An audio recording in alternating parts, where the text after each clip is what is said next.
स्वागत छ यहाँलाई। आजको भिडियोमा हामी अमलाको मुरब्बा बनाउन जाँदैछौँ। यो चाहिँ यहाँले रेगुलरली देख्ने गर्नुभएको भन्दा अलिकति डिफ्रेन्ट छ। मैले मेरो टेस्टको हिसाबले यसलाई थोरै मोडिफाई गरेको छु। यो किन डिफ्रेन्ट छ भन्ने कुरा चाहिँ यहाँले बिस्तारै देख्नुहुन्छ। सुरुमा मैले 1 किलो अमला लिएको छु। यो चाहिँ ठुलो साइजको अमला हो हैन। अनि यहाँले बिग्रेको यो कालो दागहरू यताउता हटाउन सक्नुहुन्छ। मैले चाहिँ हटाइन। यसलाई चाहिँ हामी मोमोको स्टिमरमा स्टिम गर्दैछौँ। यसो गर्दाखेरि चाहिँ यसको भिटामिन्सहरू जाँदैन। अथवा यहाँले रेगुलरली पानीमा पनि यसलाई बोइल गर्न सक्नुहुन्छ। यसलाई मैले 15 मिनेटको लागि चाहिँ नि मोमोको स्टिमरमा बसाल्दिन्छु। यो अमला एक्ज्याक्टली कति उसिने भन्ने कुरा चाहिँ म एकैछिनपछि यहाँलाई क्लियरली देखाउँछु। अहिले चाहिँ हामी यो बोइल हुन्जेल चाहिँ मसला रेडी गर्छौँ। एउटा फ्राइङ प्यानमा सानो चम्चाले 1 चम्चा धनिया, 1 चम्चा जिरा, 1 चम्चा मुङ्ग्रेलो, 2 चम्चा सुप, एउटा र आधी सुकेको खुर्सानी र 1 चम्चा नेपाली सौँफ र सानो कुड्का सुँठो, यो चाहिँ ड्राइड जिन्जर हो। यसलाई चाहिँ हामी लो फ्लेममा मजाले फ्राई गर्छौँ। यसलाई लो फ्लेममा फ्राई गर्यो भने चाहिँ यसमा भएको मोइस्चरहरू पनि जान्छ। अनि त्यसपछि मजाले फ्राई भइसकेपछि यसलाई पिस्दाखेरि एकदमै मसिनो धुलो बन्छ यसबाट। यसलाई चाहिँ हामीले चलाइ नडर्ने गरी मजाले भुट्नुपर्ने हुन्छ। मजाले मिठो बास्ना आउने भएपछि यसलाई हामी अफ गरिदिन्छौँ। एउटा प्लेटमा यसरी फिजाएपछि यो मजाले सेलाउँछ। हाम्रो अमला चाहिँ बोइल भएर रेडी भएको छ। यहाँले हेर्न सक्नुहुन्छ यसको यो धारमा फुट्ने गरी मैले त्यति उसिनेको छु हैन।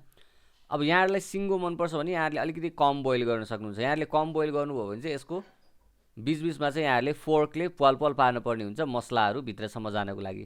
अब मैले चाहिँ अलिकति गलेर भित्रसम्म नै मसला जाओ, सानो पिस भए पनि फरक पर्दैन भनेर अलिकति बढी बोइल गरेको छु हैन। यहाँलाई इच्छा लाग्छ भने यहाँले यसको बिउ पनि निकालेर फाल्न सक्नुहुन्छ। मलाई चाहिँ अझै सानो पिस मनपर्छ, तर त्यतिको चाहिँ हामीले पछि मसलामा पकाउने बेलामा यो अझै मिक्स हुँदाखेरि अझै सानो हुन्छ। अघि रेडी गरेर राखेको मसलामा 2टा सुकमेल राखेर हामी त्यसलाई मजाले ग्राइन्ड गर्छौँ।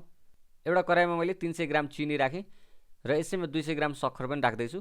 यहाँहरूले अब सक्खर मात्रै युज गर्नुभयो भने चाहिँ नि हेल्दी चाहिँ हुन्छ, तर डार्क हुन्छ हैन धेरै। अनि चिनीले चाहिँ अलिकति प्रिजर्भेटिभको पनि काम गर्छ, त्यही भएर मैले मिक्स गरेर राखेको छु। टोटल हाम्रो 500 ग्राम छ। सक्खरलाई चाहिँ मैले चक्कुले काटेर मसिनो पिस गरेको छु। यो अलिक छिटो पक्लिन्छ यस्तो गऱ्यो भने चाहिँ। अनि यसमा सानो चम्चाले 1 चम्चा बिरे नुन र 1 चम्चा नर्मल नुन राखेँ मैले यसमा। हामीले अघि रेडी गरेको मसलालाई पनि मैले ग्राइन्ड गरेर यसैमा राख्दिएँ र अमलालाई पनि मैले यसैमा राख्दैछु। अब यो मिक्स हुने बेलासम्म हामीले यसलाई लो फ्लेममा मजाले चलाएर पकाउँछौँ। अब हाम्रो यो फरक स्टाइल भनेको चाहिँ यहाँनिर 2टा कुरा यहाँहरूले देख्न सक्नुहुन्छ। एक चाहिँ नि हाम्रो यो मसला हालेर बनाउने ट्रेन्ड छैन हैन। प्रायः यहाँले हेर्नुभयो भने नर्मल चिनीमा मात्रै पकाइन्छ यसलाई। मैले चाहिँ आफूलाई मनपर्ने मसलाहरू चाहिँ यसरी राखेको छु यसमा। अनि सेकेन्ड कुरा भनेको चाहिँ हामीले 1 किलो अमलामा 1 किलो नै चिनी राख्दाखेरि चाहिँ त्यो पक्लिँदाखेरि नै हाम्रो यो पाक्नलाई पुग्छ हैन। अब हाम्रो चाहिँ हाफ चिनी छ, त्यहाँमाथि हामीले सक्खर राखेको छौँ।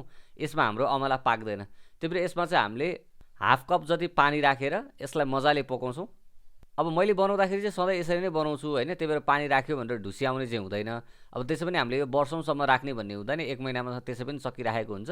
तर मैले बनाउँदाखेरि चाहिँ आजसम्म त्यस्तो ढुसी आउनेहरू त्यस्तो चाहिँ केही भएको छैन। अनि अर्को कुरा भनेको हामीले यसलाई धेरै बेर पकाउनु पर्ने हुन्छ। त्यति बेर पकाउन्जेलमा यो पानी पनि सुकिसक्छ। अब यसलाई मजाले छड्किराख्छ, यो पाकिरहन्छ। यसलाई धेरै बेर पकाउँदा हाम्रो अमलाको चाहिँ कलर नै चेन्ज हुन्छ हैन। यसलाई हामीले धेरै चलायो भने चाहिँ फेरि खुडिन्छ, अलिक मसिनो हुन्छ। यसलाई बिस्तारै चलाएर हामी आधा घन्टा जति यसै गरी लो फ्लेममा मजाले पकाउँछौँ। आधा घन्टासम्म पाकिसक्दाखेरि चाहिँ यसको कलर चेन्ज भएर ब्राउन कलरको हुन्छ अमला।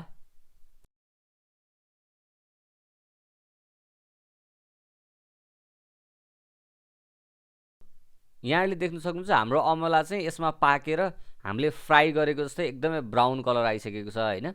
अब यो स्टेजमा आइसकेपछि चाहिँ यहाँहरूले यो रसलाई अझै पातलो बनाउनुहुन्छ भने चाहिँ नि धेरै गुलियो मनपर्छ भने यो पागलाई अझै एकैछिन पकाएर अझै गाढा बनाउन सक्नुहुन्छ। मैले चाहिँ यतिकै यसलाई अफ गरिदिएँ। अब यो सेलाइसकेपछि चाहिँ यहाँहरूले सिसाको भाँडामा हालेर यसलाई राख्न सक्नुहुन्छ। हाम्रो एकदमै मिठो मुरब्बा रेडी भइसकेको छ। यो एकदमै हेल्दी टेस्टी हुन्छ। यस्तै रेसिपीहरूको लागि सब्स्क्राइब गर्नुहोला। Stay connected.